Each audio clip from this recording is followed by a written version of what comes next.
All right, welcome. Episode 2 to BenThere. Excited about today's show. We're going to talk about that in a minute, but before we get into this, I want to first off welcome everybody. Thanks for joining, and start off by thanking those that watched last week. I'm very humbled to say this, but we had over 1,000 views on that first episode, so thank you all for watching. The concept of this, just so we can make sure we're all on the same page here, it's a break from the normal right now. I talked about this last week, but people need a break. The show concept, as a TCK, third culture kid, we're going to talk about that a lot today. I grew up overseas, grew up internationally, learned real quick about cultures and diversity. I've always had a passion for people. The show is about bringing people together, and it's not just about Americans and whatnot. It's about the globe, folks. It's from everybody from all parts of the globe. This is a show for everybody, because realistically, we may be from a distance we're miles apart, but realistically, we're all the same. So I just wanted to get that out there. I want to start off also by saying we were having a windstorm where I'm at, and I already talked to Calvin about this. The Wi-Fi has been hit or miss, so if I lose you or if you lose me, I'll get back on, or we'll get back on as soon as possible. But windstorm mixed in with some Wi-Fi issues in general, we're working on upgrading, so hopefully that'll happen soon. So if we lose you, don't panic. We'll get back on as soon as we can. So just bear with us, I guess, is what I'm trying to say. So having said that, my guest today is Calvin. I'm going to let him introduce his last name because I can't say it. It's just that simple. Calvin is the founder and the host of the webcast Global Citizens. Spelled a little funky if you look into it. It's basically your initials. But we'll go from there. But on his show, Calvin talks about entrepreneurs, public figures who have experienced a multicultural lifestyle, such as being third culture kids, digital nomads, expatriates, and international speakers. He has also written and contributed multiple articles on issues facing multicultural people, and has been published by Third Culture Thoughts Media, FAIA newsletter, Cross Culture to Go. He's originally from Indonesia. He spent his formative years in Singapore. He is now living back in Indonesia. And Calvin became the voice and an advocate for TCKs after experiencing his own reverse culture shock, something we're going to get into a little bit later. Calvin's goal is to eventually become a public speaker, if I understood that right. And his goal is to speak and represent all 193 countries in the United Nations, which is pretty cool. So I'm looking forward to talking to you about that as well, brother. I'm excited about this one for many reasons. Obviously, if you've been kind of watching and listening, Calvin actually interviewed me in January. And so it's kind of my turn to ask the questions, and he has to sit back and answer the questions, which we were talking prior to going live. He's up for it, which is good. He just said it felt a little weird not to have notes in front of him. So I'm kind of happy about that. But more importantly, from my own perspective, obviously, if you know me, I'm American by passport country, proud to be American, but I spent most of my life overseas, not just my younger years, but also as a professional. Went overseas, back to China for a couple of years. My perspective has always been a 6'2" white guy American going to Asia, right? So, but which is cool, and that's how I view it. I view the whole TCK process as I'm sure some of you that are watching do. The American going overseas to Asia. What's cool about today is I get to talk to someone who's a little bit different on that. He's Asian, obviously, but he went from one Asian country to another as a kid. And I'm looking forward to seeing the different perspectives that we both share and yet both maybe have some differences on. So that's why we're here. I want to welcome Calvin. So thanks for joining us, buddy.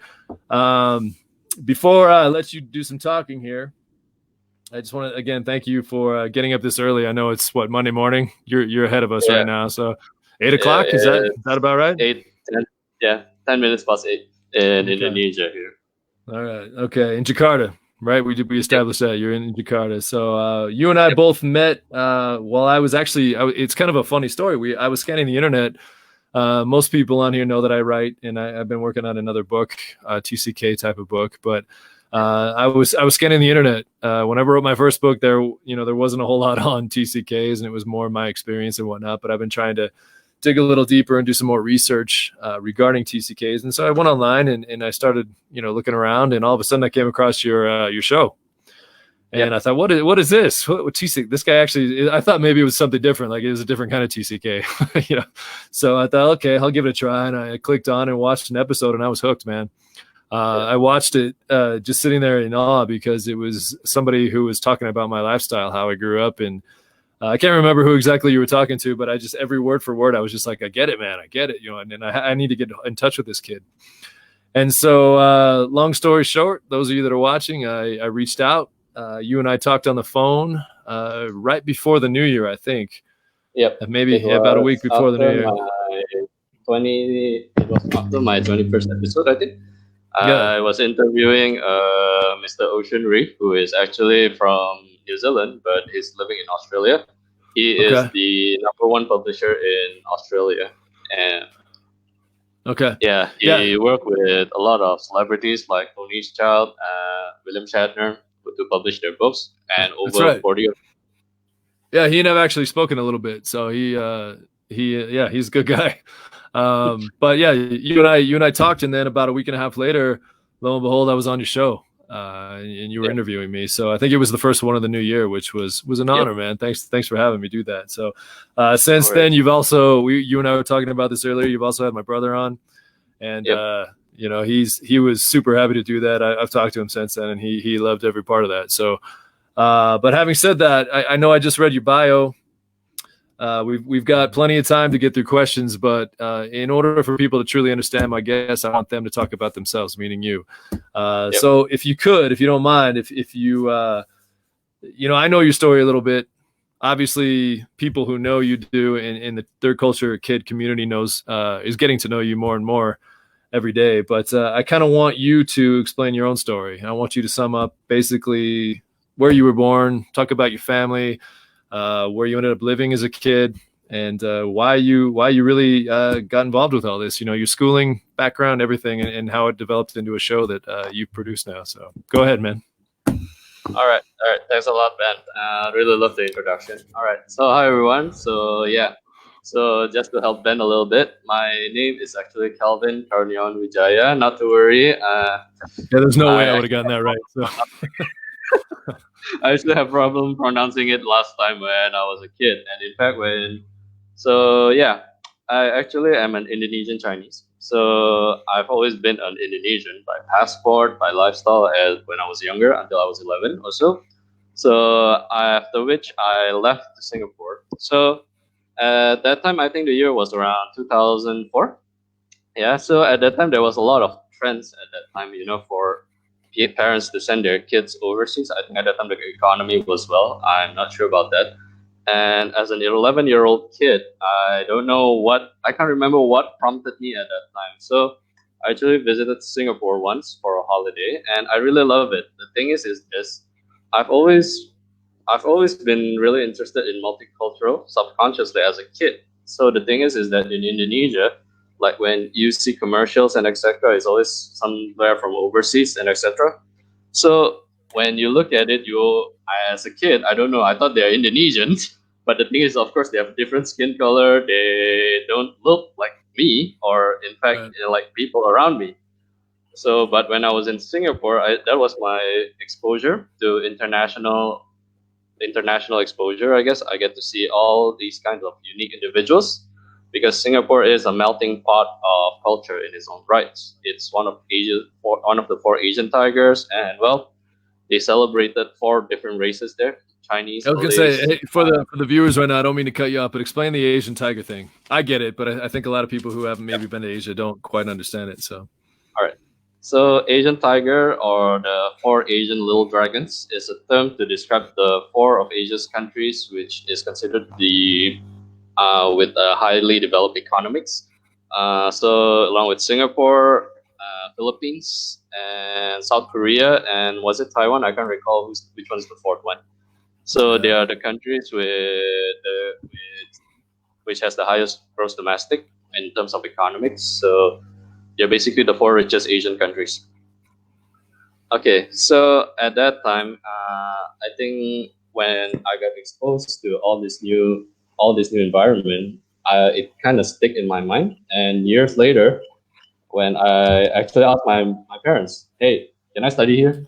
So I don't know how, as an Oh, 11-year-old kid, yeah, I I was gonna want to say, do how that. old were you? You were so 11?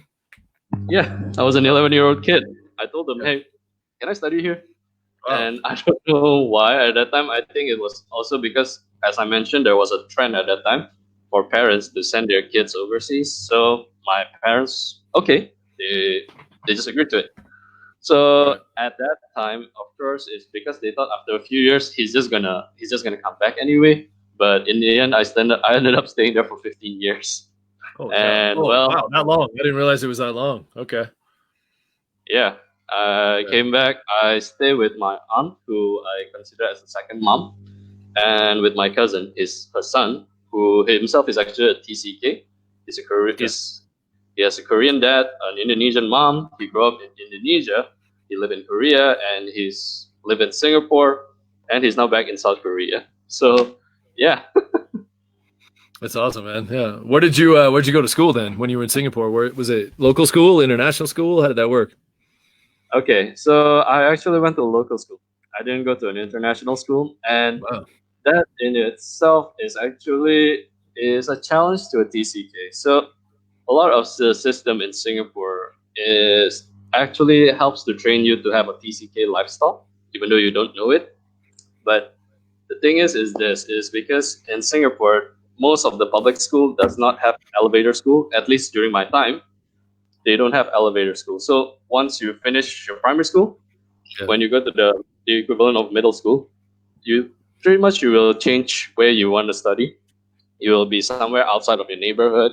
So in a sense, it's like a mini, or for TCK, it's like our sense of separation, right? But for me at that time, it was just okay.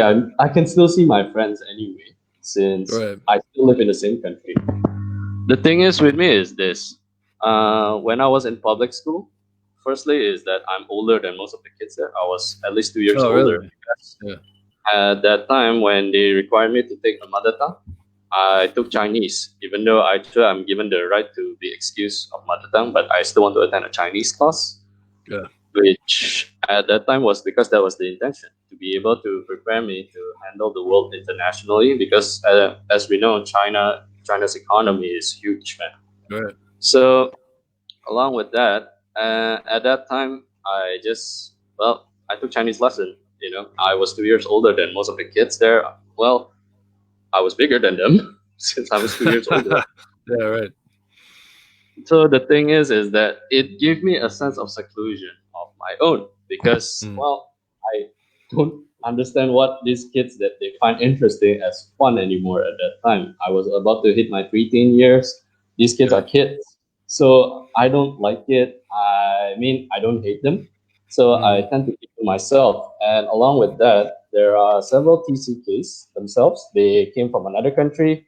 They live in Singapore. But the problem is that, well, there aren't so many of us. There aren't so many of us in the same situation. And well, if you remember, preteen is not exactly the most fun time of your Not life. for anybody. No matter where you're at, Yeah, it's not a good time. So yeah. yeah. And well, if you know, at that time we didn't know it at that time. We were experiencing the issues that TCKs face. Yeah. So we got both of that. We don't have the proper guidance. I mean, a lot of TCKs are fortunate enough to have gone to another country. They still have Right. their parents with them. We don't have our parents there to give us the guidance. And honestly, with all due respect, even to my parents, they don't even know what is going on at that time. So Right. at that time, we all were just roaming out on our own. We are friends Yeah. because we all are stuck to each other because of no choice anyway. So yeah, that was a mess in its own Well, right. yeah, So it's funny you say that because I can relate to that. I talked about it last time, but we felt like we actually had more freedoms yeah, growing up as a TCK than we most kids back home in passport country wise. So, yeah, so I can relate to that. Yeah, totally. So, yeah. So we all were dealing with our own issues at that time. As we know, preteen is not the fun times of your year. you got mood swings here and there, you got pissed off, and then you're dealing with existential crisis. So it's like, Yeah. so okay, maybe this is not a usual high school experience I have. Maybe I don't know whether it's true or not. Like if you see in a movie cliche, there'll be like people within their own group, like those in the past, like computer geeks, stick with the computer geeks, the jocks and the cheerleaders and stuff. So at that time, we all because that's who we all have with each other anyway. So we became a melting pot of sorts. But Yeah. in the end, it's like we're just friends in school. Outside of it, is we're just on our own. So Yeah. in a sense, I've always been a really private person. So Mhm. I've always been really secluded, and I didn't really open up until like in my mid 20s or something. So that's Well, about it, you I can't be. guess. You're not that old now, right? How old are you now? I'm 27. Okay, we'll get back to that because in my eyes you're still a young pup. Yeah, we'll get back to that. So, Yeah. was it English speaking school then, or was it a Chinese? I know you said you were speaking Chinese Yeah. a lot and you were studying Chinese, but was it English speaking?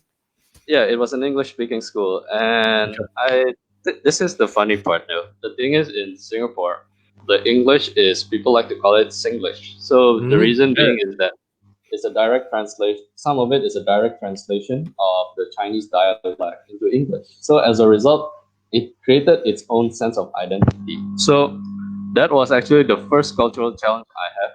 The thing is that growing up, in Indonesia, my I always look up to my dad. I'm really close to my dad, even Right. though as an adult, there might be we have time where we disagree because, well, Sure. everybody has a different sense of opinion, right? Yeah. So the thing is that since I was 8, I always accompany my dad for his business meeting. And my dad is a big fan of those 80s action heroes, so Schwarzenegger, Stallone, etc., Wesley Snipes. So Yeah. that's the only influence of English I have growing up, and the band Michael Learns to Rock. So Wow. that's how I learned my English. I Through imitate movies. them. That's Yeah, awesome, man. Yeah. and well, as I mentioned, I idolized my dad as a kid until now. And Yeah. as a result, whenever I speak, I follow the way he speaks. So basically, how I speak, how I used to speak in English is Yeah. basically imitating those guys who shout all those corny lines from the 80s. And then my dad's style of speaking. So I mix them up together. That's how I speak. And as a result, that's how my Yeah. English came about. And and Hey, man. Singlish might find the way I speak to be too pretentious, or they like to call Yeah. it slang. So, as a result, I feel I'm already an outcast in its own right. I become Right. even more outcast. But the thing is that one good thing is that I gain the favors of all my English teachers. Since Hey, man. that's my I can. We're going to talk about language in a little bit, but I applaud you. I can barely speak English, and that's I'm American, so that's impressive. So yeah, no, that's funny because I have this picture in my head of you yelling out like "Get to the chopper," like Arnold Schwarzenegger would have said, or whatnot. So I that's think I impressive. said one of the lines from Braveheart before for a team competition, but it just sounds corny. So yeah. No, that's good, man. That's so you okay? So you spent your formative years. Did you graduated from high school? I guess in Singapore then. Yeah. So okay. So high school in Singapore was not fun for me, especially in my later years. Actually, my first 2 years it was fine. Okay. So in Singapore we have something called streaming years. So this is where, so instead of climbing, let's say you have been climbing steps, then suddenly you need to jump up an escalator, whereby it will Right. be accelerated, right? So Okay. at that time, my aunt left Singapore, my aunt and my cousin. So my cousin finished his O levels at that time. So Right. his national exam. So he went back to Korea because he has better opportunities there, and Right. he needs to serve his military service. So Okay. just to let you guys know, I'm actually a Singaporean PR. I received it in around 2006 or something. So Okay. I'm considered half Singapore citizens. I guess it's as much as an identity Like to me. dual citizenship. Yep. Okay.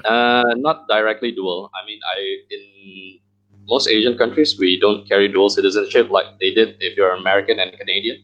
Right. So yeah, at that time, for me was that was in my third year. However, that was a little bit of cultural change to me. So, as I mentioned, my aunt and my cousin left. So that means I don't have my usual guardian. That's one. Right. Second of all is that at that time, everything changed for me, so I've always been somebody who loved literature. I love social humanities related subject. Oh, hi, Christine. Yeah, we both know Christine, so that's kind of cool that she's popped in. Hey, Christine, go ahead. Yeah. So yeah, at that time, everything changed for me. I've always loved humanities-based subject. I love literature. So Right. as a result, when during my year, however, that lesson wasn't too popular to a lot of the kids. So I don't have something that I love as a supporting to me, as a rock to me. So why I love English language so much is because, as I told you years ago, in my primary school years, because I speak in an American accented style, I don't know, a hybrid of it of sort. So Yeah. as a result, I tend to get favor. A lot of the English teachers tend to favor me more. So, in a sense, it is the first existing in my existence that became me. I think that's what inspired me to become a public speaker, actually, Right. because Yeah. as I mentioned, as a TCK, we we tend to feel we don't know who we are, and I found something that I feel good that make me feel good for the first time in my life. Right. So it carried over to my middle school years in a sense. Then after that, that thing was taken away from me. So I'm like, ah, crap. And Yeah. embarrassingly, being an Indonesian, I suck in math. So any of you Americans who That's not think the right that being stereotype, man. no, we don't. I suck in math. I hate it until now. So as a result, I have no choice. I have to take this stream. And at that time, there was something happening at home that actually my dad and my parents, my sister actually tried to hide it, but I found out about it. So I went into depression for a while. Okay. I think within 2 months, I lost 20 kilo. Wow. Yeah. So That's how a I lot. got that? How old were you? Um, Yeah. How old at the time? How old were you? 17, 17 years old. So Okay. yeah, I mean, preteen, teenage years, 17 years old, and all this thing come hitting you in your face, and you're like, okay, I give up. I'm Yeah. screwed. Yeah, yeah, 20 kilos. I lost 20 kilos. In fact, it's because sadly, at that time, I don't have the money to eat at that time. Oh wow. And at that time, one of my outlet was sports. That was, Okay. uh, yeah, I run like around 5 to 10 kilo every day. And well, I got nothing to eat. So I lost weight Yes. like Yeah. crazy Oh at wow. that time. Yeah. Yeah. Yeah. So So you're at that back in time, Indo at the time, right? no, I was still in Singapore, brother, at that time. Oh, I was okay. still in Singapore. So What was going on? Stuff was going on back in Indonesia, and that's why there was. Okay. yeah. Okay. So Go ahead. this is, in a sense, is my TCK experience. So the thing is that first is that because my definition of home, I guess, in a sense, is somewhere in the place in the past. Yeah, is Right. what a place whereby you succeed. Because well, I think Christine can relate to this, or any of your viewers who is Asian Americans, is because we somehow in our society here they want us to compete like a crazy people to succeed. Yeah, I think I Yeah. make a joke in one of my earliest episode that not all of us Asians ended up as doctors, lawyers, or something to do with academics. Because at the time, my guest is actually an, a Singaporean American who is a fashion designer. So Oh wow. yeah, Yeah. that one is a funny episode of its own. So yeah, as a result of that, as years later, when I got older, I actually look at it as like, in a sense, this is my own TCK experience. Is because, so as I mentioned earlier, yeah, I've always been an outcast. So in my senior year in high school, as I mentioned, we changed classes and stuff. So all the people that I know in my earliest years went to Yeah. another class, and I went to another Okay. class. So I don't know any of these guys, and they don't know me. So when I do something that might seem unusual for the way I look or how I'm supposed to talk, they find it weird. And, well, of course, when as a teenager, when you see something that is odd, strange, you tend to avoid it. So So yeah, where were they from? Where were most of your classmates from? Singaporean brother. The Okay. thing is that there was only like one guy who's a TCK. Okay. He's from Korea, but the thing is that he has known them for years. So as a result, well, they see his antics. Is to them it's fine, but when I do something that is different, to me, to them, I'm weird. So All right. I guess this is in years later, this is something that I think we TCKs tend to experience. And even though honestly, I don't really have as elaborate as a background as my TCK. So I tend to see that, well, this is an experience I share. In fact, my definition of TCK is I've never felt a sense of belonging for both my Yeah. homes. So I searched for a third one. So that's the third to me. Well, you just beat me to my first question. My real Sorry first about that. question. So no, that's all right. I you knew it was coming because this is how you started my interview off too. But brother, TCK aside and everything else, I mean, I get it. But where's home to you? This Ah, is crap. the most this is the Yeah, hardest for those of yeah. you watching who I, didn't grow up the way we I did. I mean, this is truly the hardest question to answer as a TCK. So I'm going to start off with that, and then yeah. they'll get easier. Where do you view home is to you? Okay. All right. Okay. So you know that I know this was coming. I actually already Yeah, knew all my 30 episode. yeah, No, but the thing is this. So home to me is, well, like I mentioned in the past, my definition of home is somewhere that I succeeded, somewhere that I was valued. So I think Christine echoed that. you're right. But in the past, as I mentioned, yeah, my sense of accomplishment is papers, trophies, certificates, and all that. So Yeah, uh, I actually felt at one point that I didn't succeed at all. And well, I mean, when you left school, things are different, right? So you're right. it's not structured. It's not whereby people can see your merit and then they will give you something. It's, you start hitting the real world. Then you realize that, okay, I lost my definition of home in a sense. It's because Yeah, I didn't get, I didn't accomplish what I would have wanted. So at that time, I was in a limbo in a state. So I got depressed again. Oh, crap. yeah. Why does my life seems to have a lot of depressed? But anyway, It happens, man. It's okay. We'll talk about that. yeah. You're So not. I can as a tell you right result, now, you're not alone in that, man. I'm 44, and it happens still. I get it. So don't feel like it's a one sided thing. I get it totally. So yeah. So as a result of that, I actually was looking for it. So I mean, people like to say the typical cliche is mhm. that, oh, home is where your heart is with your family. But the thing is that, well, I mean, I get where they say that now because I've been back in Indonesia now for around a year and 3 months. No, Okay, that's it. I yeah, thought you've been back a while. Okay, okay, yeah, around a year and 3 months or so. So, yeah, okay, 4 months in a sense, for a year and 5 months because I was actually back in late 2018. okay, So at that time was, I get where they're coming from, but it's still not my definition. The thing yeah, is that one thing that out of everything in my life that might not have been the way I am, or might not have been actually been my identity, but it's something that's implanted or something that is due to my environment. One right, thing about me that I've never gone is my ambition.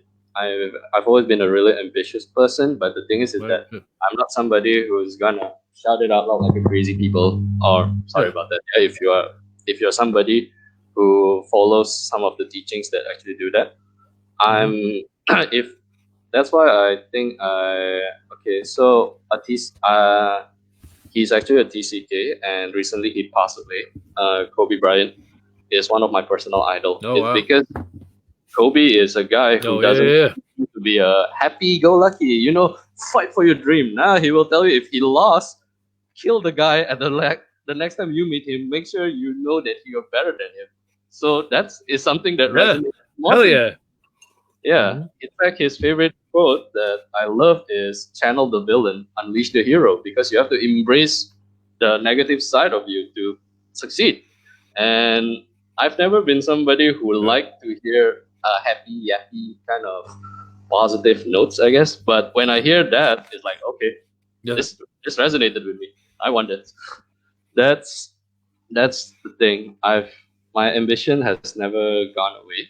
So I guess is that, but well, it still doesn't add up to home, because the thing is that in Indonesia, well, I guess it's people has a slow paced lifestyle here, like family, like familiar relationship is always close. So I've always been Right. an individualist. So as a result, I can't really ever gel with my home. So as Okay. a result, if I can actually, I don't know where home is, honestly, because I'm still looking for it.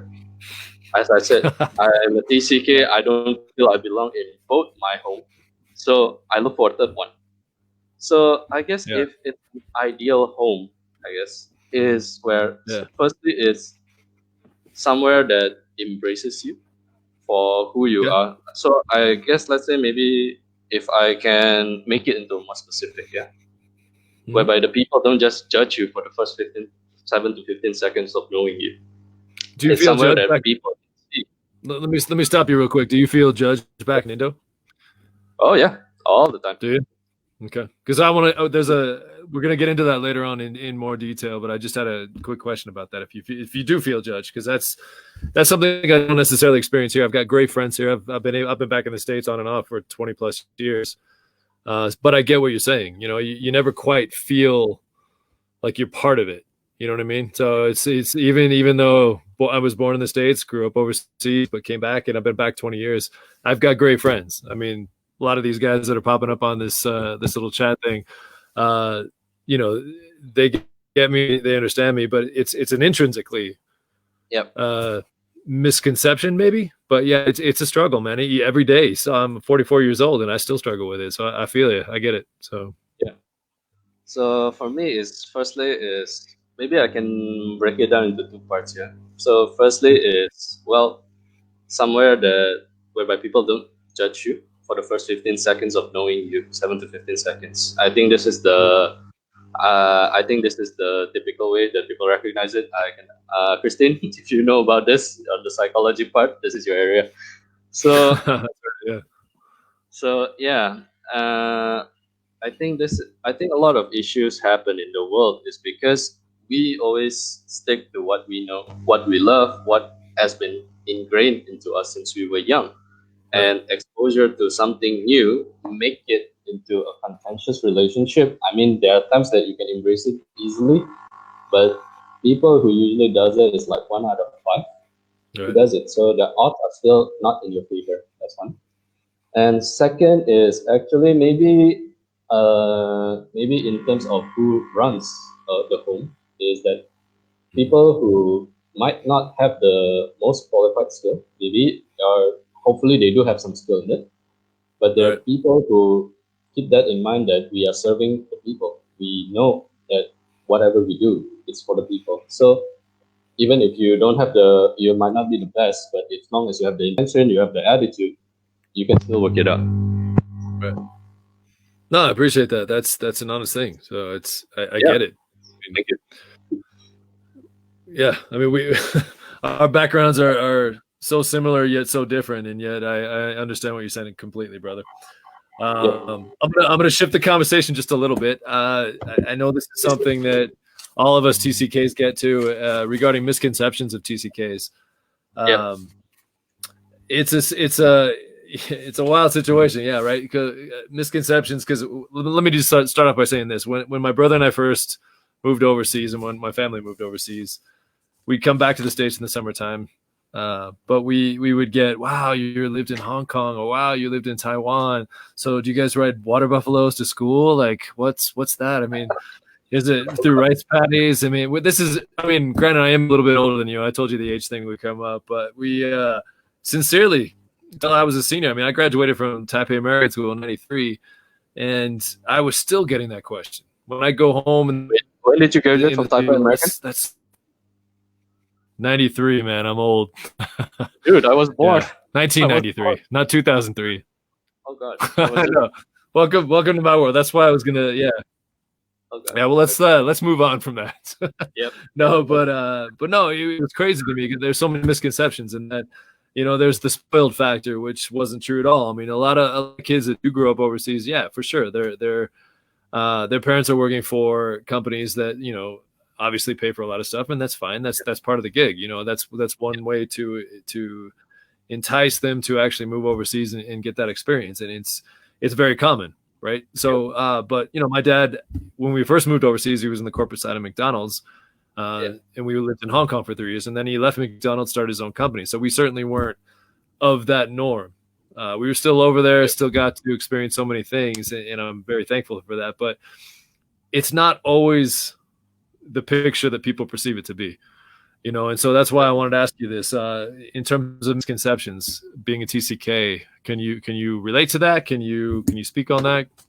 What's your take? Okay. Okay. With regards to that, so there's one cause that I've been advocating on my show, and that is that TCK is the future of the world. So why I said that is this. So uh, there's a term called the millennials, yeah, whereby kids born from 1980 to 1994 to 1996 kind of thing. Right. So, Yeah, but the I am thing is, not one. I am not one of them, by the way. yeah, Go ahead. Though. Go ahead. yeah. So the thing is that I noticed is that maybe there was I tend to see that a lot of times people tend to complain says the millennials are lazy, entitled. We have no sense of loyalty, and Yeah. something that is not negative. But the thing is that I actually so before I created my show actually, yeah, in at least the first part of 2019 at that time. I Yeah. actually was writing articles. I at that time was because that's the only medium I have because I was dealing with a reverse culture shock, as mentioned in my introduction. Because the thing is that when you're used to living in a first world country, then you're back into a third world country. So Right. even though it's supposed to be your home, as I mentioned, I never felt that I belonged in both my Yeah. homes. I mean, I love Yeah. both the place, but the thing is that it's never felt like a home to me. So at that time, I need to find something, outlet, something to talk, or in a more appropriate word, something to bitch. I Yeah. just need something to bitch at that time. Yeah. Yeah. So at that time when I was conducting a research, and I realized that there was a norm called the globalization. I think this was when your dad also actually moved to Hong Kong because at Yeah. that time was I think at that time McDonald's expansion to Asia also, if I recall correctly. So Yeah, he was I a big think wig with him. Yeah, with McDonald's, and that's exactly what he did. He was in charge and helped out, yeah, expanding McDonald's throughout Asia. So yeah, yeah, I recall from Jason, your dad is also a ATCK, right? Actually, your yeah. late. He grew up. He was a military brat. My brother and I Ah, were business brats, and but he was a military brat.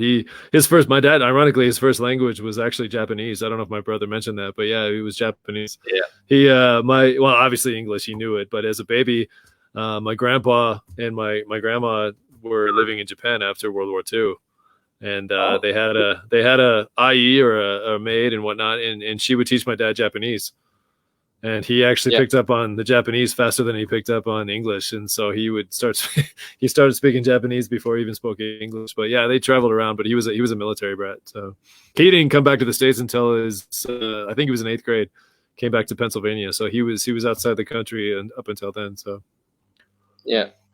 Okay, so that time was then I noticed that kids that typically are having displayed the issues that I mentioned, yeah, mm-hmm. it's because well, they are those born in the 90s, which is still part of the millennials, but it doesn't Yeah. seem to, or at least in the late 80s. So when I actually noticed that, I realized that why the lazy, entitled, no loyalty kind of thing. Firstly, is it's something that happened not because it's not happened because they wanted. It's because that's a Right. generational difference. The kids Yeah. born after the baby boomers, well, with all due respect to the older generation, yes, they tend to display this habit. Is because, well, the past generation have done so well in Right. working, and because I think they one of their motivation was because they suffered through the past, so they don't want their kids to experience the thing. Yeah. And as a result, well, the kids live a much more privileged lifestyle. So as a Right. result, they develop these tendencies, which in a sense makes a counterculture to the past generations. So why I said TCK is the future of the world, because one, okay, so the third part that I mentioned, yeah, the millennials having no loyalty, Yeah. in a sense, Do you think that's we true? I mean, that is true and untrue, I guess. But I yeah. will get to it a bit, yeah. Yeah. So we TCKs never develop a sense of loyalty to a place. It's because most TCKs are maybe they are kids of diplomats, kids of Yeah. expats. So as a result, they move around a lot. And for my case, is that maybe I grew up in Singapore, which itself is a melting pot of different cultures. So as a result, I got exposed No. to different kind of Yeah. environment. So as a result, okay, this lack of loyalty, in a sense, is not because we all the issues happen not because we don't care about where we are, but we just don't feel we feel obligated or pushed to a greater sense, in a sense. And I think this is the Yeah. same issues that millennials tend to experience. And Yeah. just to prove on that, yeah, I have 39 people on my show before. Uh, at least I can safely say more than 60% or even more of my audience of my guests all do not have a conventional 9 to 5. They Yeah. want to pursue entrepreneurship, or your brother is one. He doesn't Yeah. pursue a Totally. typical office area. He's an Yeah. art. Totally. Yeah. Something that if you ask an Asian parents now, in the past at least, you're dead. It's because, well, there's no way you can make money out of it. They never pursue the conventional 9 to 5. Mhm. We have somebody who a social work. I have somebody who is an author who created cookbooks based on Yeah. every single one of the countries that she has visited to That's evolve awesome. That's badass. Yeah. Yeah. yeah, a chocolate baller, a Chinese, Swedish Yeah. sweet balls. I don't know what it is. Yeah. So I guess it's that TCKs tend to lean towards something that is not a typical one. I will be having a biologist on my show. I will be having somebody who worked in the World Bank. So as a result, we tend to want to pursue something that is not a conventional. We want to feel challenged, or we want to feel that we belong to the bigger part of the world. Yeah. Something that not. I feel if you're a monoculture, I apologize to this, but something that a lot of monoculture cannot understand. It's because they tend to just want to get wake up, go to work, get out of work, and Yeah. then live your life the way it is. So I guess like there are some negative image. I think the term is diplo brats or something. There's Yeah. a on TCK that tend to be misunderstood. Yeah, Mhm. that Oh, I guess. Sorry. Yeah, that. no, go ahead. Go ahead. I was just clearing Yeah. my throat. Oh, sorry about Yeah. that. Yeah, I guess it's justified, and at the same time, it's not justified, especially with social media. So the thing is because if you're a kid of a diplomat, you still have access to social media. You take a photo of a limo, and then hey, I'm getting on Yeah. this thing, yada yada, and something like that. Yeah. But the thing is that that is who they are. That is their situation. You can't blame Right. them for that. It's because when you're in No. another country, they have to Well, take care of it.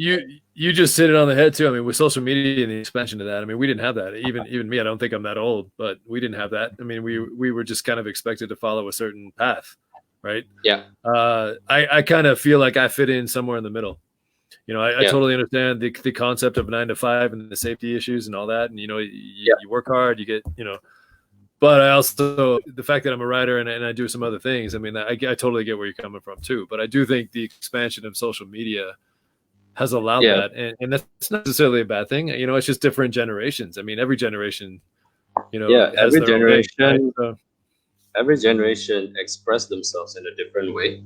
totally. Maybe, well, if I can, maybe if I can give a little advice on this, yeah, or Hmm. especially to the parents.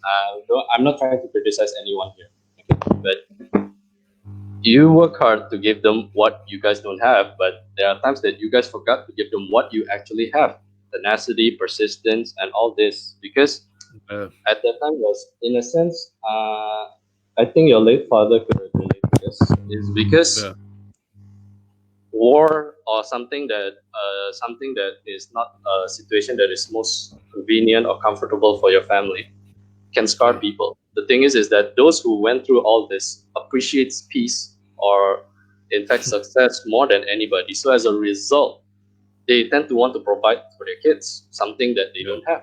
So as a result, well, they gave it what they don't have, but they forgot what they actually have also: the tenacity and character that they developed through the hard times. yeah, So that is, I think, what was lacking, and I think this could is something that could be implemented to get rid of the image of like social kids of TCKs or Diplo brats. I guess the thing is yeah. because they tend to want to they do what they do is because that's the, well, they are fortunate enough to have that situation, but honestly it's not worth comparing your life to them. No, I totally agree with that, man.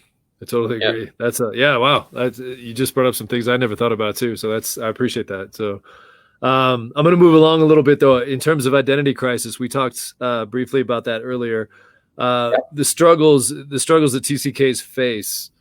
I think I'm free to speak on this based on my own experiences too. But the struggle with their own yeah, identity, not just while living abroad either. My biggest issue, and the thing that I struggle with the most, and I think if you ask people, maybe my age, I don't know if I think it's just in general, TCKs in general, but going back to your passport country, going for you, yeah, going from Singapore to Indo, the acclimation process back home, yeah, that was the biggest struggle for me yeah, personally. It wasn't, I yeah, mean, I was 7 years old when I moved to Hong Kong, and when you're 7 years old, as long as there's other kids, you don't care. As long as there's other kids yeah, to play with, you know, you don't care what they look like, where they're from, what language they speak. We got lucky. We lived in an international community. Everybody spoke English. Hong Kong was the epitome of places to actually move in the early 80s when, you know, you weren't quite sure where you were moving to. You were moving to Asia, but it was an English speaking country at the time because it was under a British rule.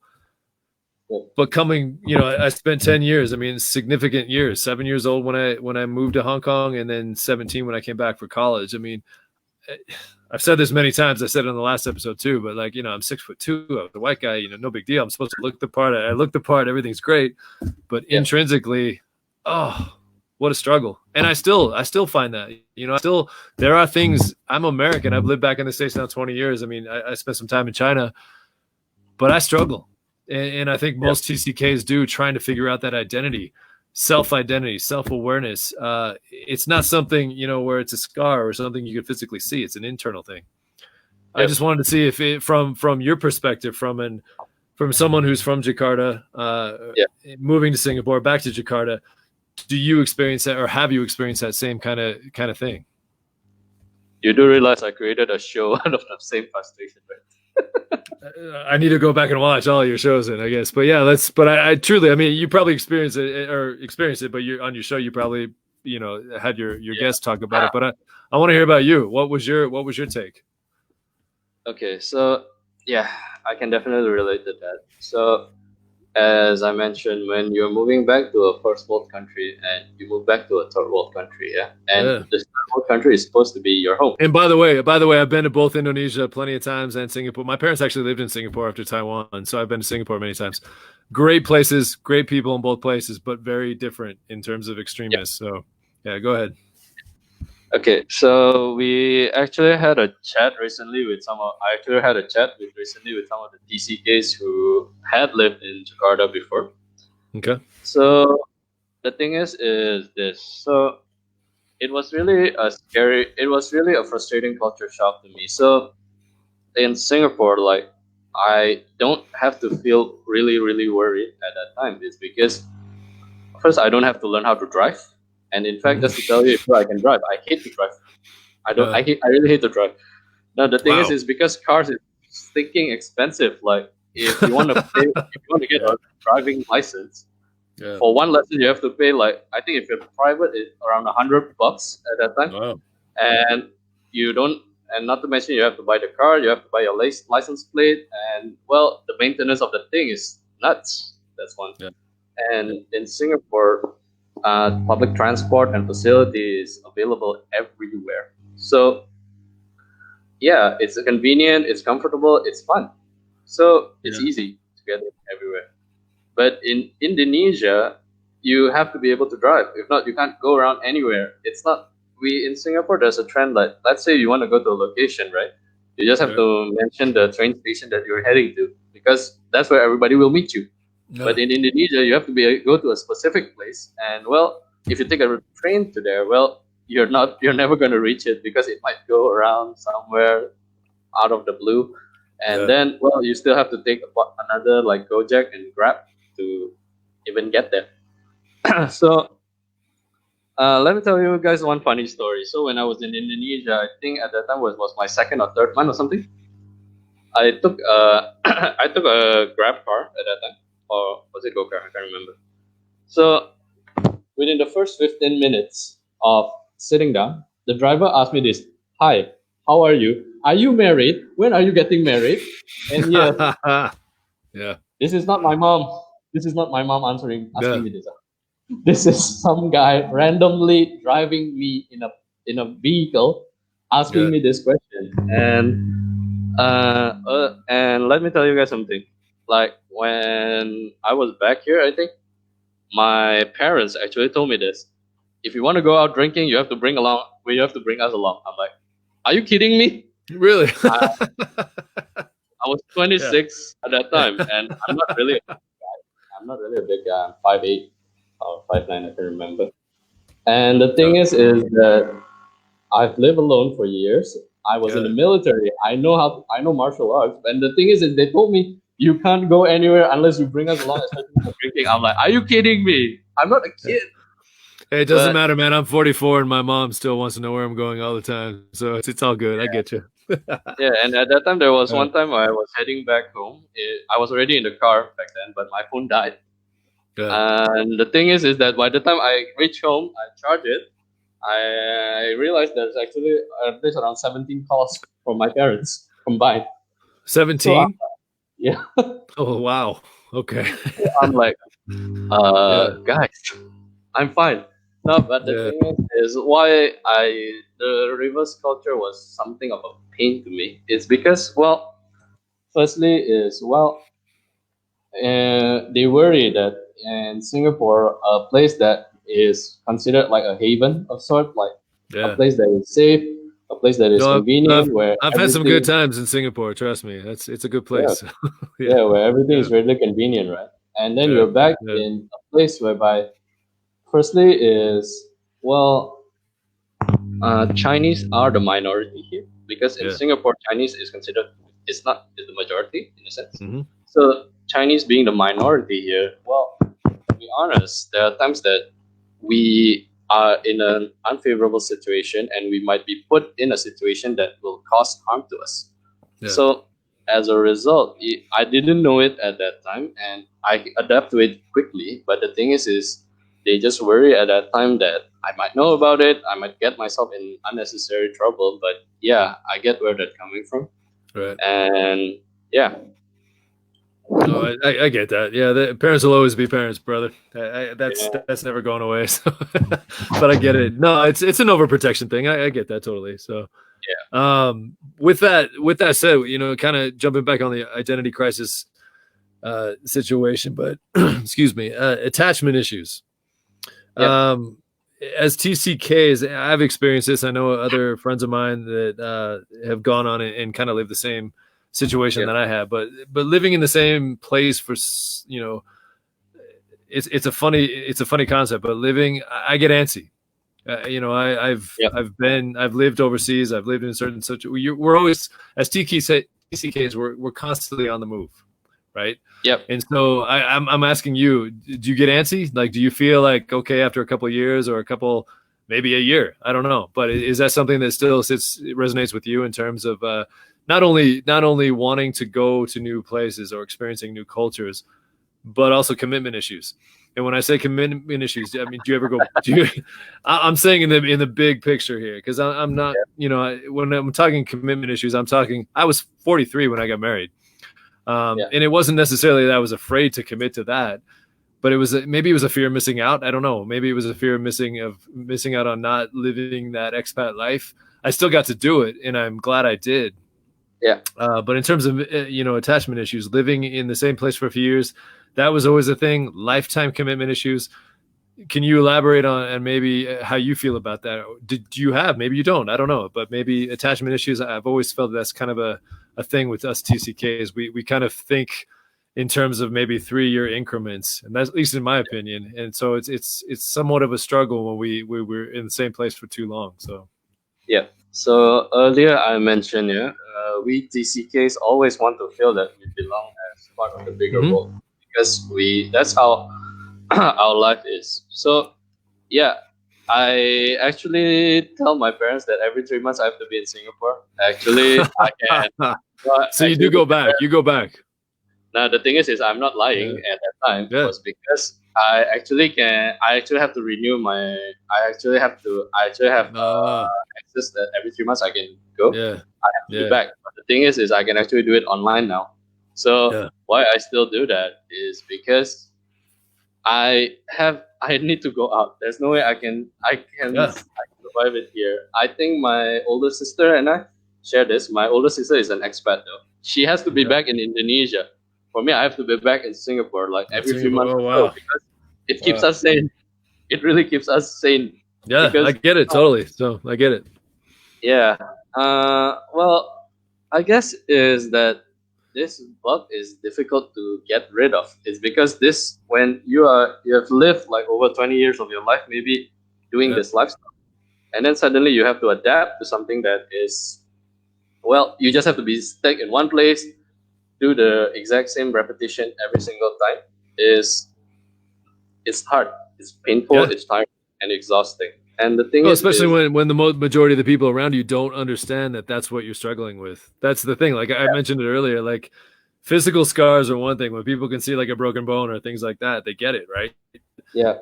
When it's intrinsic and when it's internal, like that's a whole different thing. And that's what us as TCKs, I think that's what we struggle with the most. So yeah. In fact, I actually like my dad being a monoculture is that he's somebody who will tell me how beautiful Indonesia is, and the thing is, and it is Bali. I mean, come on now, Yeah. Indonesia. I mean, Bali is a paradise in a sense because it's an expat community. Totally. But for my dad, is that that's the only place he knows. So of course he will say it, he will support it, like even until the cows come home and the cows become extinct. Water buffalo come home. Yeah. Water buffalo is a bit hard to maintain though. And I can't.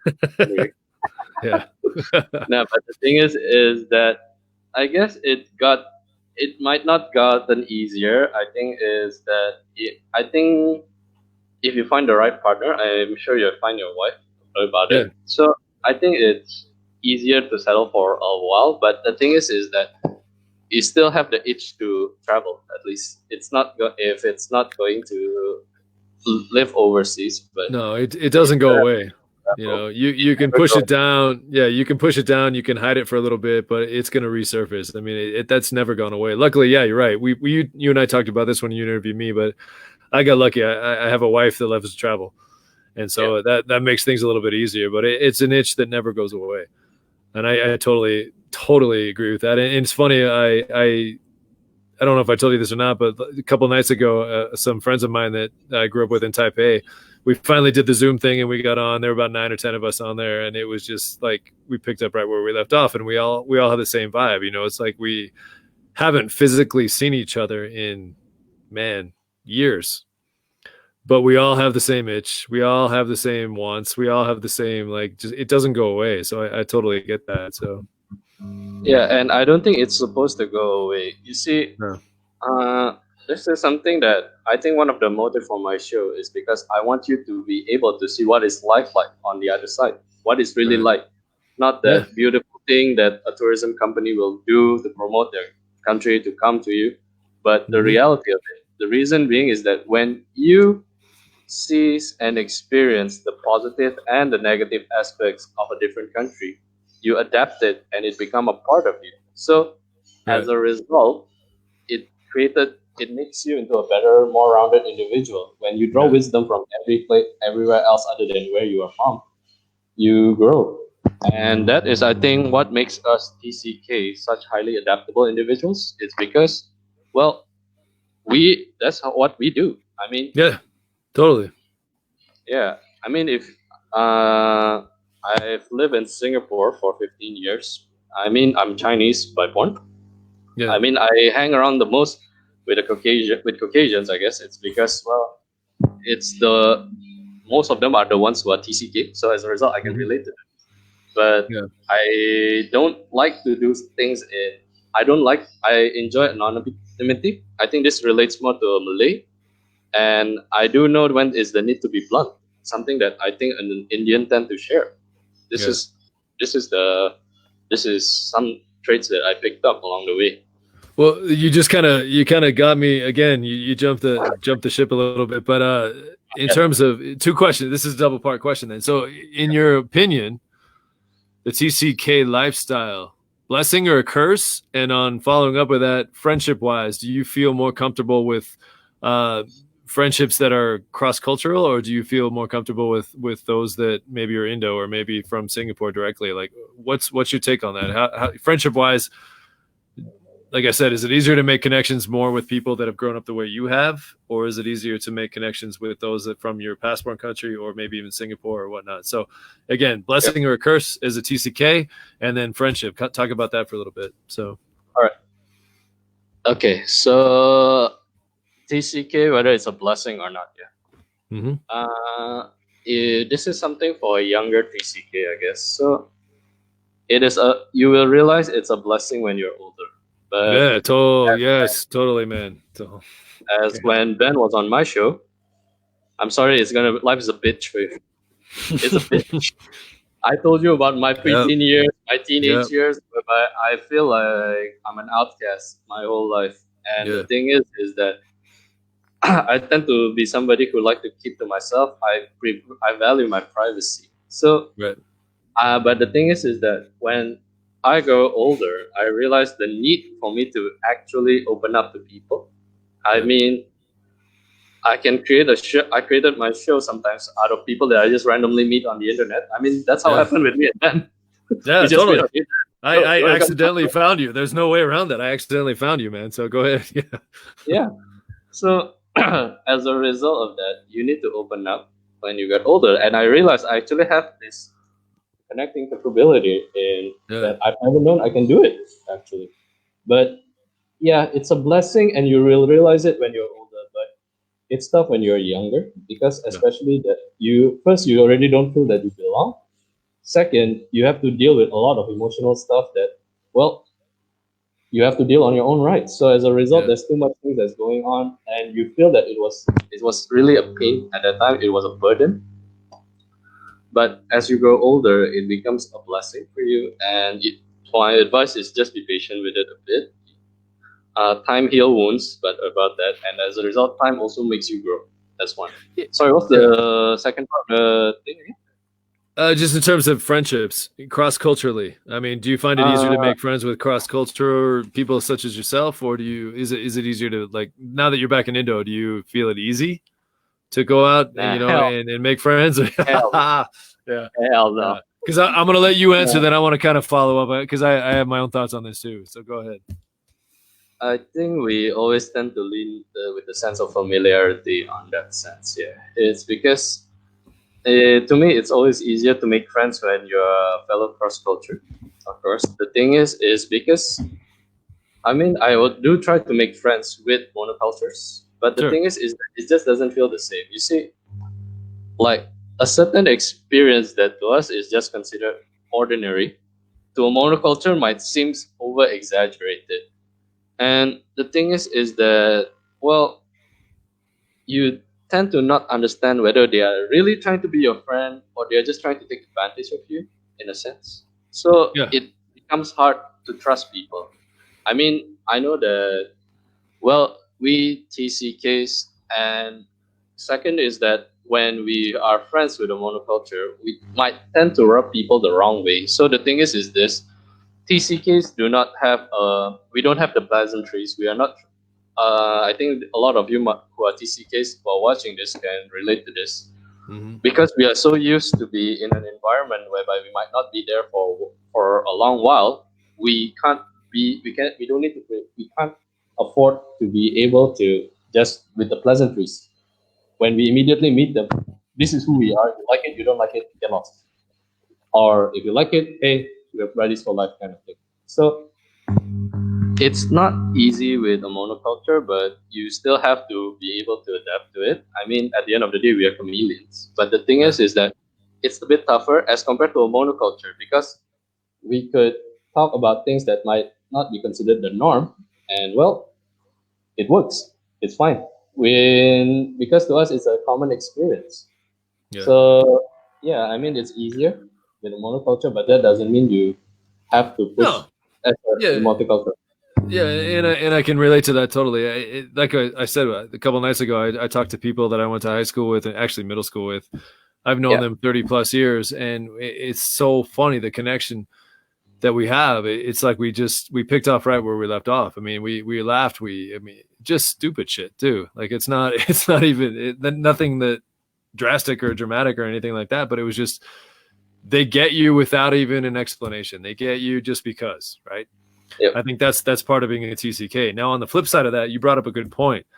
I think for those that are going through it right now, obviously the world's a little bit different right now. We'll talk about that in a second. But those that are truly TCKs in the current moment, and those that may end up TCKs later on, you're going to struggle. There's no way around that. We've talked about that. yeah, You and I have talked about that. It's a situation that there is no perfect template. There's no way of just saying this, follow this, and you're going to be fine. yeah, I don't think that matters if you're American or Indonesian or Singaporean. It doesn't matter. Like there's no template to follow. Having said that, and this is what I struggle with more than anything. It took me a long time, but as soon as I dropped that guard, yeah, when I got back to the States and I was in Boise and went to Boise State, and then after college, as soon as I dropped that guard, man, I cringe to think if I never would have done that, because some of my, obviously, let me backtrack. The people that I grew up with yeah, overseas, they're family. Like there's no reason to even, dispute that or fight that. They're family, because international schools become a melting pot, like you talked about earlier. yep, That becomes your second home. yep, That becomes the people that are the number one most important people in your life, because they get you. There's no, you don't have to explain yourself. They just get it.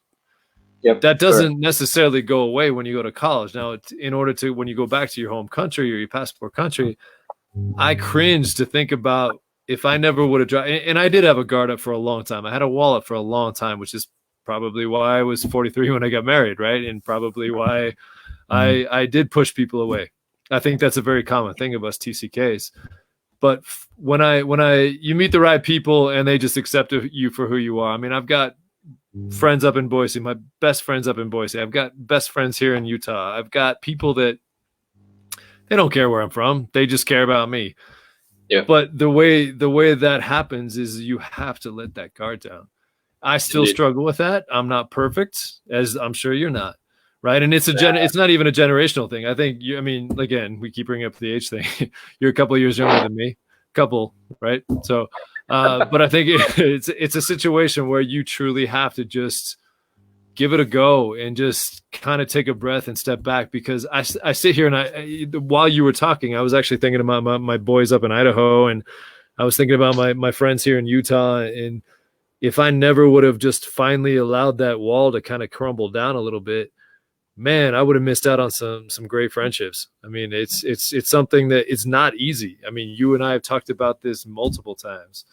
And TCKs in general, and even the people the other night, we brushed up on this topic too. But there comes a time where you have to just breathe and you have to knock those walls down and accept what is, because it's not easy. But nobody's going to be welcoming to somebody who's just, always keeps in themselves, puts those walls up. And I dealt with it. I struggled with it many years. I still struggle. You struggle. We talked about that. There's depression. Yep. I talked to a TCK tonight. I mean, she was talking to me about that too. She's my age or a year younger, maybe. I grew up with her overseas, and depression's a real thing. Mental health is a real thing. It's not something to be taken lightly, especially right now. But us that grew up in a different country, what an experience. What a hell of an experience. I saw things at 10 years old that most people won't get to see in their lifetime, as I'm sure you have too, right? So but you have to, and I'm kind of going off on a tangent here, but the friendship thing is so important to me because I did struggle with that. When I got back to the States, I played baseball in college. From the outside, it looked like everything was great, but internally, I was a mess. I'd go home at 19 years old, 20 years old. I'd call home, right? Called my parents back in Taipei, bawling like a baby. Like, these people don't get me. And my dad was like, these people, those are your peers. Those are, you need to get to know them. And I put up that wall, and I blame myself for that. And I'm kind of pissed at myself, but yet you got to give yourself a little leeway too, because if you allow yourself, finally, it took me 20 years. Let's be honest. It took me almost 20 years. But as soon as you drop those walls and you let people in, I mean, they're there. People are there. I've got best friends in Idaho. I've got best friends here in Utah. I mean, people are there. You got to give them a chance. And it's something that I regret doing because I didn't do that right away. Just because I didn't know where I belonged. Getting back to what you talked about, I didn't know where I belonged. And I think that's a common trait of us TCKs. No matter where your passport, where you hold a passport from, it's a common trait for us. So when you don't feel that you belong anywhere, you belong everywhere. That's our I think that's our motto. I actually use that. I actually used that on my last podcast with Jay. Jadi Dia Silut. She is one of the pioneers for social media on TCK. Yeah, that was. I watched that one the other night. That was fantastic. So, So I mean, that's interesting. Your take on that too. I just didn't know if that was an American TCK thing or if that was a global TCK thing. But you and I, it's a TCK thing. As your mom would say, that we belong to an exclusive club. Totally. No, absolutely. And it's awesome, man. Those of you that are listening right now, my mom chimed in on the last time when my brother was being interviewed, I think. But that mom, love you. She's up, hopefully watching this. I think she is. So, but let me kind of progress along because we're over. I told you about an hour, but we've already crossed that barrier, and I hope that's okay with you, man. I hope you don't have to be anywhere. So I don't want these conversations are awesome. So that's why it's hard for me to just stop. And I don't want to stop. But you mentioned earlier language. And this is something I never had to really deal with. I mean, I dealt with it when I moved to Taiwan, or actually Hong Kong and Taiwan, because obviously as an American kid living in a foreign country, I had the Chinese take on it, because I didn't speak Mandarin or even Cantonese when I first got to Hong Kong. But I didn't need to when I got to Hong Kong, to be honest with you. I'm sure you've been to Hong Kong. Even today. Hong Kong once, but as a kid. And at that time, I think it was around 2003, I think. Okay. 2002, 2003. So I don't really recall it much. Again, this is going to age me a little bit, but in 1983, my family moved to Hong Kong. I'm old. But it was so English friendly. I mean, they were still under British rule and whatnot. So it was easy. And then we moved to Taipei. Taipei was a little bit different because that was the first time I really felt like I was a little bit out of place just in terms of language too, because obviously Mandarin, Taiwanese, those languages are spoken there predominantly. English is maybe third or fourth down the list. It wasn't an easy transition the way Hong Kong was. But having said that, I don't think people expected me to speak the language. I definitely learned the language a little bit. I learned a lot from being in class and then learned a lot more. I'm sure you can relate to this. You learn more just on the streets and in markets and in shops and things like that than you ever do in school. But, and I mean this with all due respect, but someone that, obviously looks like you and has language ever been a barrier to you? Like, has it ever come up in a sense? How do I say this right? You're an educated guy, you're a well-spoken guy, and yet you're from Indonesia. and yet you're from Singapore, and yet you're a TCK, and you speak. How many languages do you speak? 3. 3. You're right. Yeah, like I said earlier, I can barely handle English right now. I mean, I still know a little bit of Mandarin, and I like to pretend that I can speak Mandarin. I call it taxi Mandarin, which most American or expats do, but I can get around, but I certainly don't say I speak it fluently. But having said that, did you ever have issues with your accent where you went to a situation, or maybe you went back to Singapore and they expected you to speak one thing, or maybe you went back to Indo and they expected you to be one way? The reason I bring that up is because I think of a story of a girl I went to high school with. She was born in Taiwan, adopted by American parents, lived in the States for, I think, more than that, probably till 9th grade. Didn't speak a word of Mandarin, moved back to Taipei with her parents, American parents that were teachers at our school. We would get into taxis, and she was the most humble, sweetest person in the world, and still is. But we would get in taxis, and you'd be in the car with people that look like me, and then she'd sit there, and the taxi driver would turn around and he'd go off in Mandarin, and we all kind of somewhat understood, but he got mad at her. He would get mad at her because she wasn't returning in the native tongue, and she felt horrible. But it was one of those things. I wonder if you ever experienced that too, where you've been in so many different cultures. Has language ever caught up to you where people expect you to have a certain accent, or has language ever been an issue for you? I think I mentioned this earlier. Yeah. So when I was younger in Singapore, I tend to use it with an American accent when I speak. So that was actually a pain to me when I was younger. It's because, as I mentioned, people find me pretentious or I'm trying to slang.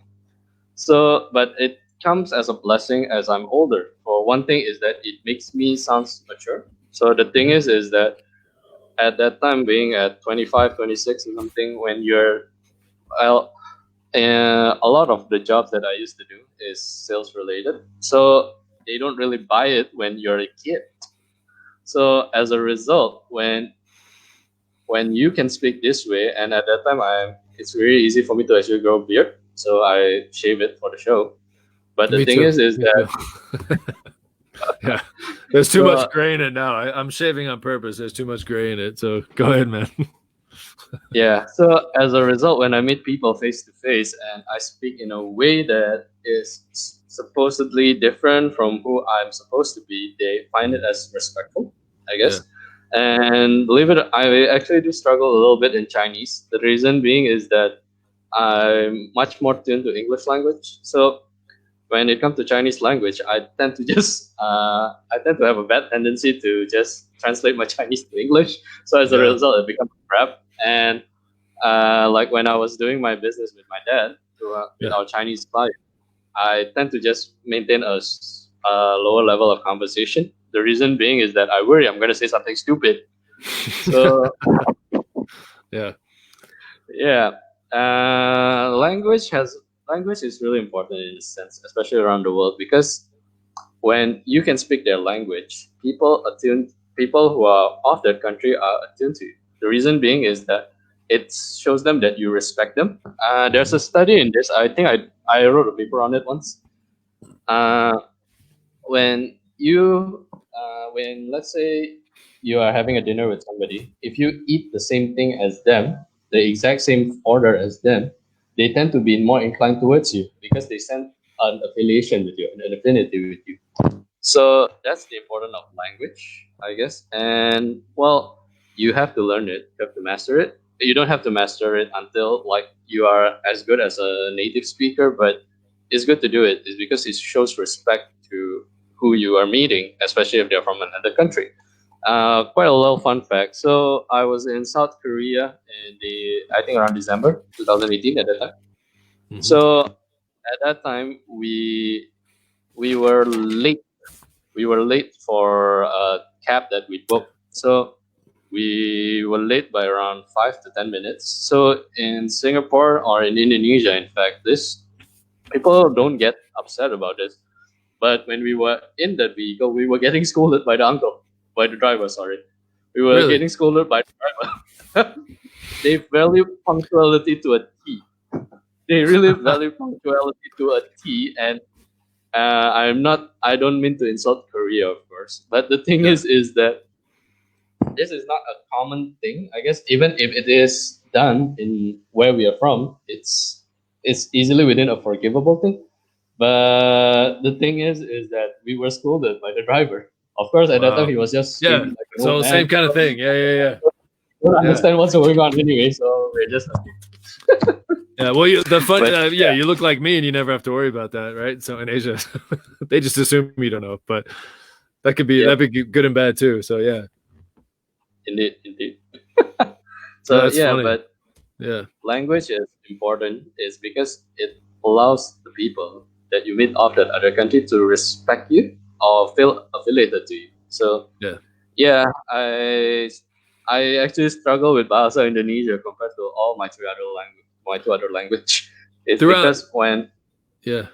Go ahead. yeah, the thing is because the Bahasa Indonesia that I mastered is things that I would have learned from school. I don't know the slang. It's like if you're from LA and then you come to New York and then you are in the Brooklyn area, you might not understand how the accent is. Right.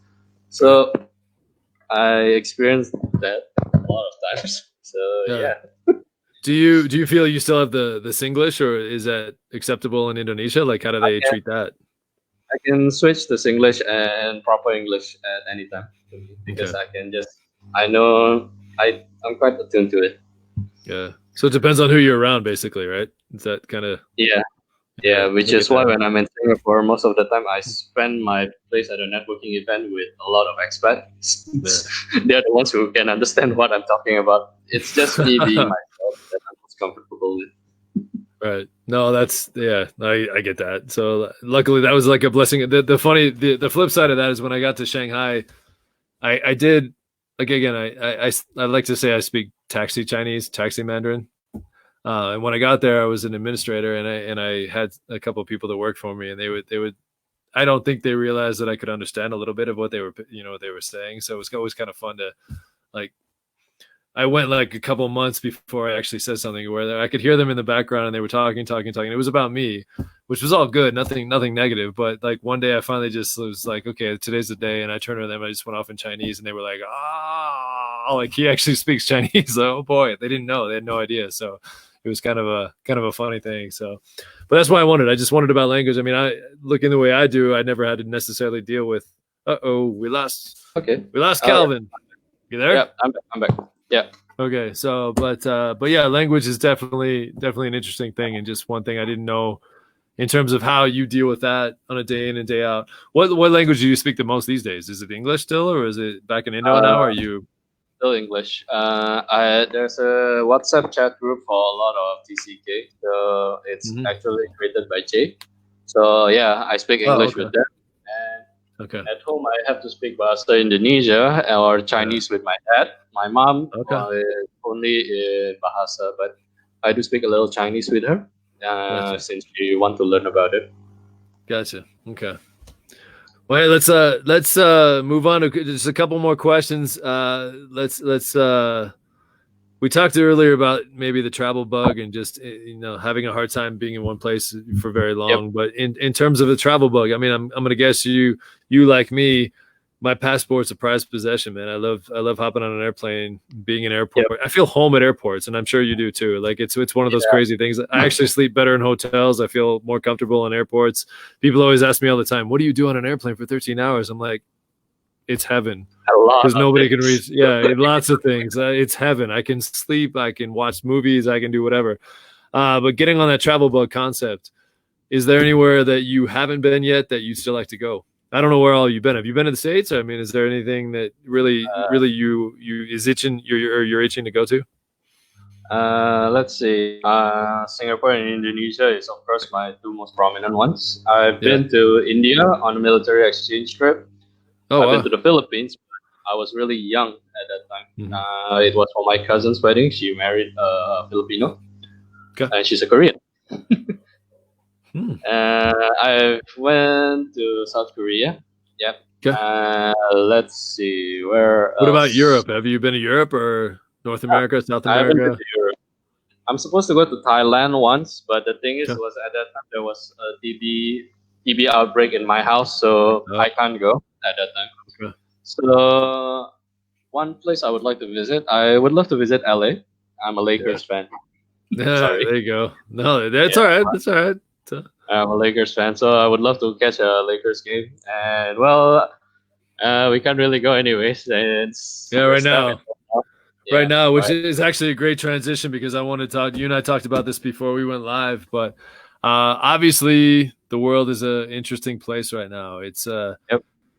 I can only take so much news. I watch it in the morning and I watch it at night, but in between, you got to live a little bit. And obviously we're quarantined here. We're allowed to leave. We're allowed to leave the house. My wife and I stay here most of the day. I get out and go for a run, exercise, just for the mental health side of it. Um, Yep. we'll get to the quarantine binging because I asked Tim this in the first episode, and I wonder what you're doing right now. But before we get to that, I kind of want to go a little deeper. And you and I talked about what's coming right now, but this is probably the hardest question I'm asked you today because as an American who grew up overseas and a TCK who lived overseas for over 12 years of his life, Yep. it pains me even to think this is still something that happens in 2020. But it does, and it's pathetic. It's sad. It makes me angry. But I understand the fact that with this COVID-19, not necessarily. I mean, obviously, Chinese folks are affected with this racist aspect of it, but someone who's Asian descent, I know it also happens with Asians globally.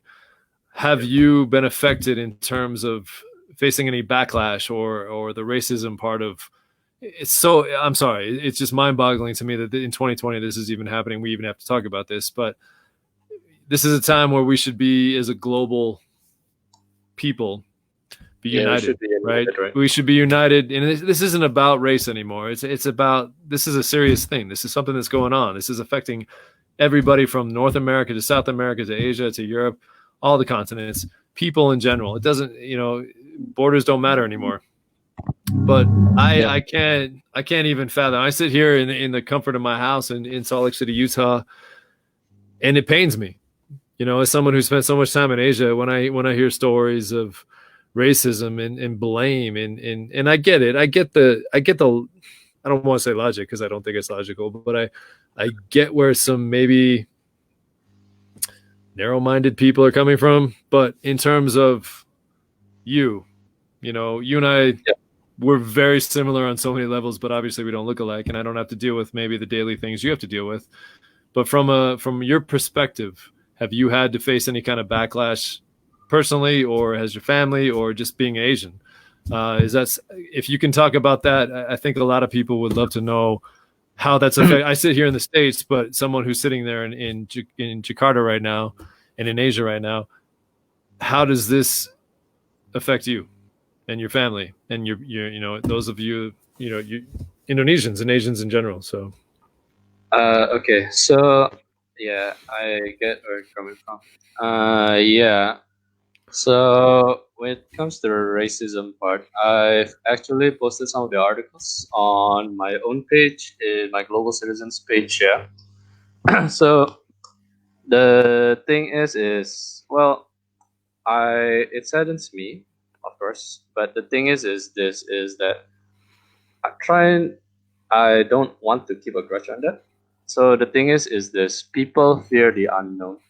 So the thing is that right now with COVID, is that the only thing that people know, at least in the earliest information, is that it was from Wuhan in China. mhm. So as a result, people are afraid of the unknown. And I think we talked about this, is that what was reported in the media is, instead of what is the precaution that we have taken, what we have done, and all the things that could be done to actually control the situation, there was a lot of news highlighting where it sourced from. So people tend to be afraid of the unknown. And the thing is that racism is traced back to, in I believe it's from wars. It's because if your granddad or great granddad fights in Japan, and then after that maybe he or she might have, oh sorry, at that time he had seen his battalion being attacked by a troop of Japanese, of course he will tend to keep that grudge on the Japanese, and as a Sure. result,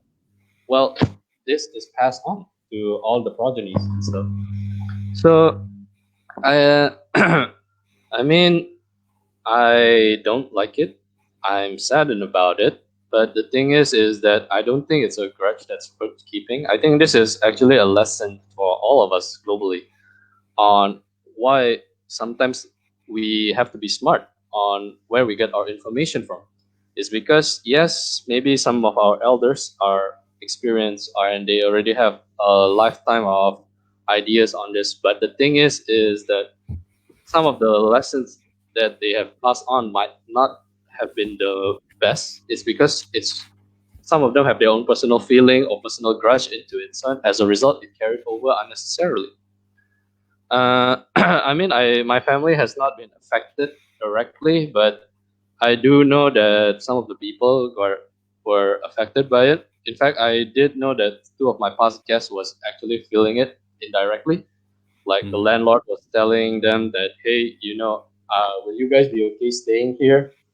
And I think I did hear about the package stuff whereby people receive a package from areas that has had an outbreak of the corona, and as a result, then well, the package delivering guy was like, "Will this be okay if I pass this to you, or will I get infected and stuff?" Yeah. But I think it really does shows why you need to be. I think people want to say is you need to travel, but you don't have to. But the thing is yeah, which is why when you asked me earlier regarding from home, I mentioned that people shouldn't be able to judge you just the first 7 to 15 seconds of knowing you, because once you get to know somebody better, well, this get rid of perception that this get rid of the idea that just because we have a different skin color or we don't talk the same way means we are wrong. Right. Oh, it's Yeah. yeah. No, I that's a good answer. I can't imagine. It angers me as someone who spent so much time in Asia. It bothers me significantly. So Yeah. The thing is with um, being a TCK is every one of your home becomes your home. So as a yeah, result, you totally, feel a personal attachment to totally, it, and when it was attacked, you feel attacked. yeah, totally, totally.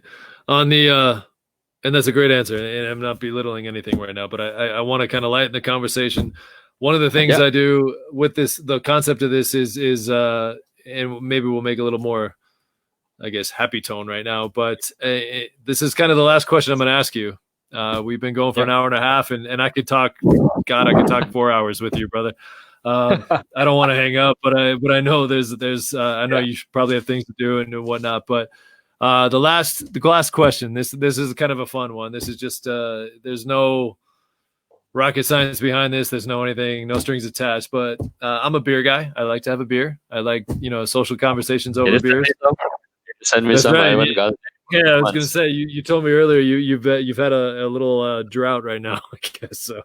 But what's cool about you and our connection is I can ask you this in terms of the obvious question is if you could have a beer with anybody, who would it be and why? They could be with us still or not with us still, but I can twist it a little bit to your because I wanted before we actually hang up, I do want to talk about your show briefly, just to let the people know out there that are watching what that's all about. Because our shows are similar, but they're a little bit different.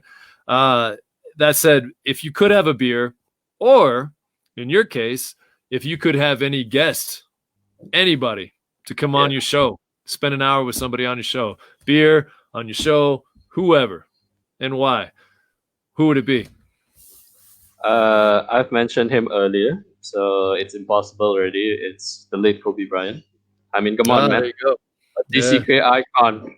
But Yeah. it's impossible already to be done. I don't think people realize he truly was a TCK. He spent most of his years in Italy, right? Is that right? Yeah, and he likes to speak Spanish also. He learns Spanish, so Okay. that's pretty cool. He spent his time in Rieti, Italy.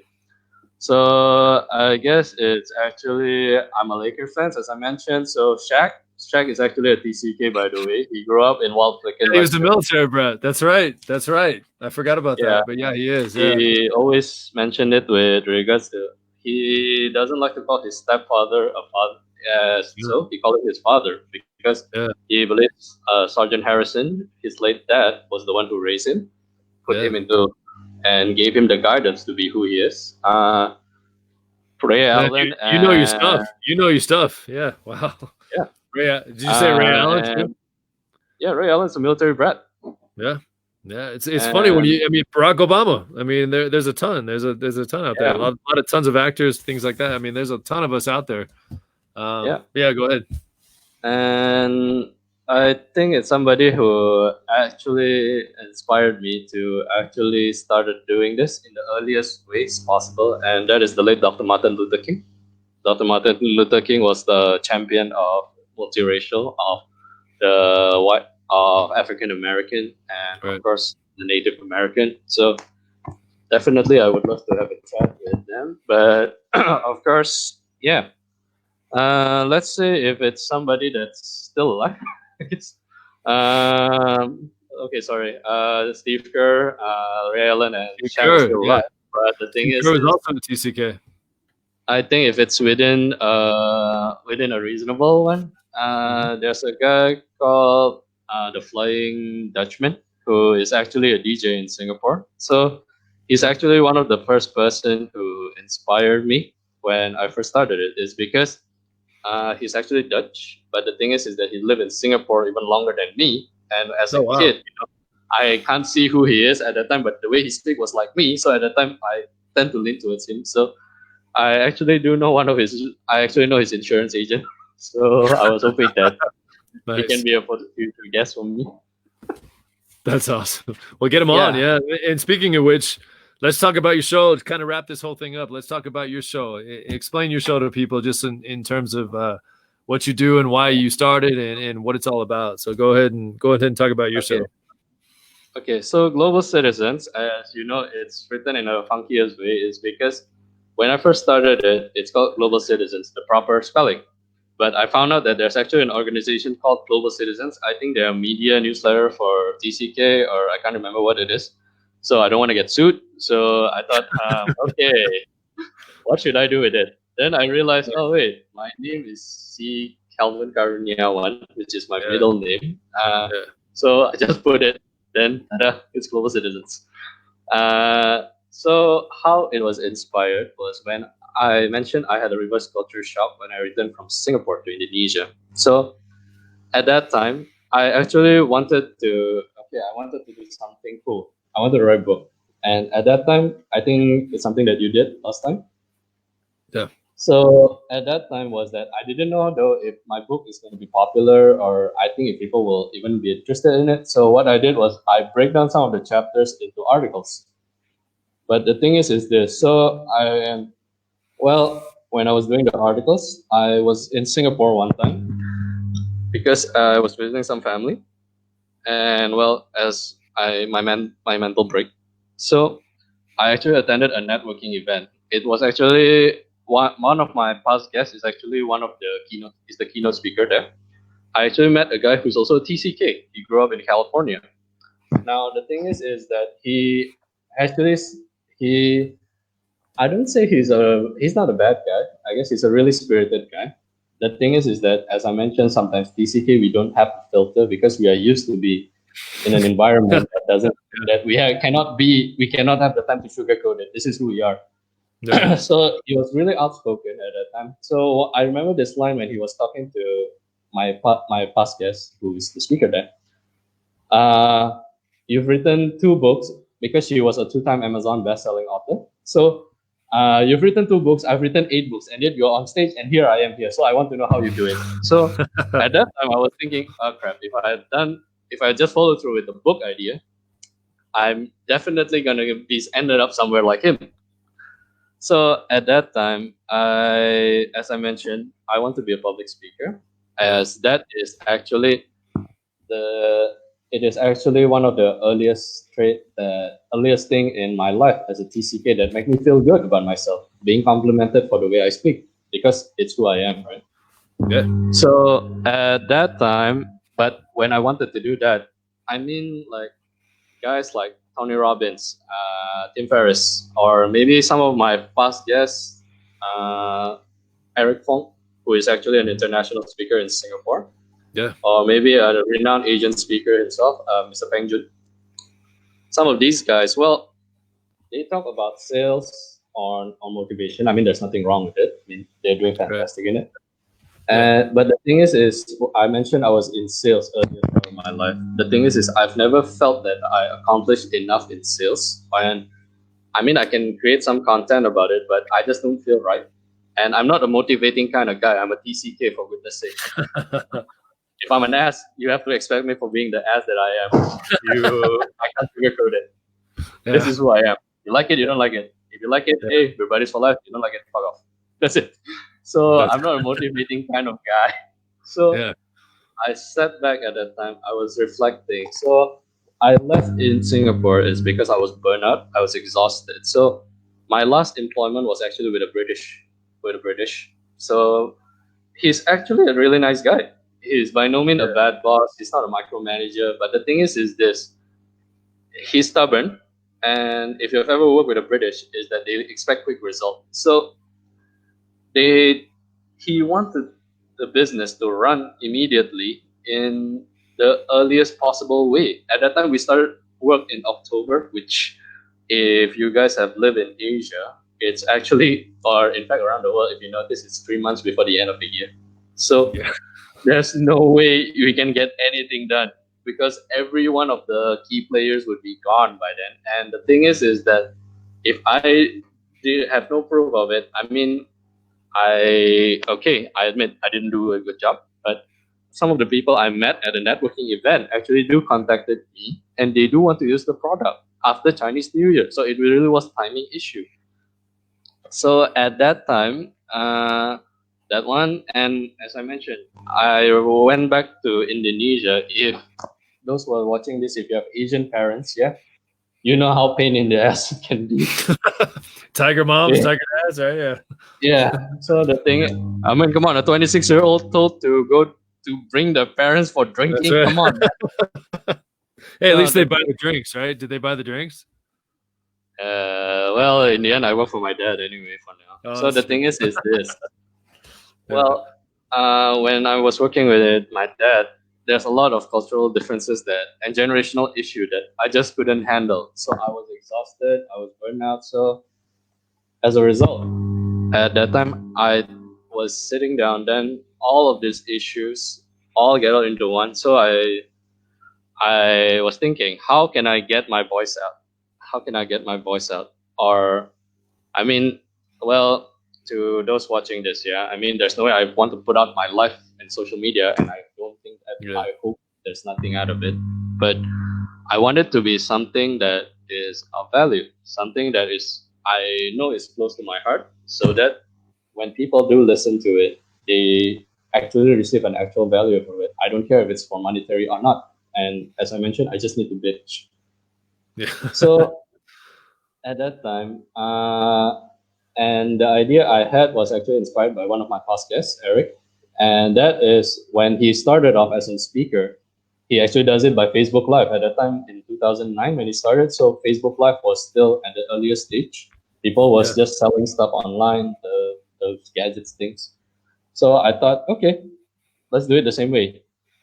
And well, I did it that way. I immediately at that time did it. At that time, the first expat I've ever met in Singapore, his name is Jacques. He's from Beirut, Lebanon. He's living in Jakarta. Oh wow. I told him, hey, yeah, I only have to pay for my co-working space at that time. So I just bring him to the show. And at that time, I used my laptop's cam, and the quality was really bad. And we both have a really toned skin. So as a result, it was dark skin. And the Yeah. voice quality is shit. So it's just some voice, distorted voice in the darkness. And that is my second guest was the one who introduced me about StreamYard. So this is how I actually started doing my show ever since. Well, that's awesome, man. I mean, and let's be honest, I wouldn't be having this show if it wasn't for you. So you taught me about StreamYard. You yeah, you basically welcome me with open arms, and this show wouldn't be happening without you. So on behalf of all the TCKs, I'm going to wrap it up right now. But on behalf of all the TCKs, the community we have, what you're doing is fantastic. What you started is fantastic. This conversation, you know, getting the word out, just allowing us to have a platform to talk, you know, that's huge. This never happened back in my day, and I'm so thankful for you and what you're doing. I'm a fan of yours. I know a lot of people are. Keep up what you're doing, brother. Is there anything else you want to say to anybody else out there, or is that? Oh yeah, so I just finished an article, as Ben mentioned. I just have an article published under Cross Culture to Go, so I'll be posting it soon. Do keep out for it. I'll be having a new episode soon. So my guest is actually a biologist. So Oh wow. yeah, she's a TCK also. So I think it's in 2 or 3 days time. I will have a new episode. So do check it out. And the thing is, I'm quite random when it comes to my episodes anyway. So yeah, do check I it like out. it though. And That's a good yeah, thing. thanks so much, brother. Really, No, really, I'm really proud that you're doing this now. Since oh yeah, you talked me into it. You and a couple others, but you were the main guy that talked me into doing this. So I appreciate that. And oh yeah, one more thing. Sorry, for the younger yeah. TCK, it's a little bit of a tip. Yeah, do find a creative outlet. Something like what Ben and I did. We have this podcast. If you want to write, I think one of your future guests, Marjan, who is actually the publisher of Third Culture Thoughts Media. You guys need to have this creative outlet, and well, it might not be a career yet, but it's something that can help you out. And hopefully, I get to see you guys when you guys are some cool public figure and stuff, and you guys are on my show. So yeah. Thanks so much, brother. I'm really proud of you for doing this. Thanks, you too. Back at you, brother. Yeah, check him out, folks, on Global Citizens. Honestly, what you're doing is amazing. The fact that, you know, we talked about age throughout this. What you're doing is such a young age, right? Young age. It's impressive. I was born when you were in high school. Yeah. But no, what you're doing is fantastic. I wish when I was growing up, we had someone to watch and someone to pay attention to. And what you're doing is huge. They may not know it now. You and I talked about this, but the TCKs that are growing up right now overseas and on their own, what you're doing is huge. And that's, if I can be a small part of that, great. But you started this, man, and I applaud you. I know a lot of TCKs out there, even people my age and older, they're admiring what you're doing. So keep it up, brother. Okay. All right. Oh yeah. One more thing. Please send my regards to your mom and happy birthday to her. I will. I appreciate that. Yeah, I'll tell her. I'm sure she's watching right now, so I'll let her know. But that said, thank you quickly to those of you that are listening and watching. This has been an episode of BenThere. Please check out BenThere.org. This will be posted. If you weren't able to watch it live, we will stream it, or we'll put this on BenThere.org along with some other writings that I've been doing. Check it out. Please take care. This world's an interesting place right now. Be safe. Please stay home if you can. Just know that we're all in this together, and that's what, like I talked about this when we started. But this isn't just about TCKs, folks. This is about the world and people being people. I mean, we're all a hell of a lot more similar than we are different. And just take care of one another. And this COVID-19 thing is going to be gone, I hope to God, soon. So, but take care of yourself. Take care of each other. Calvin, appreciate it, brother. You take care too. All right. Until next time. We'll talk to you guys later. Bye-bye. Bye.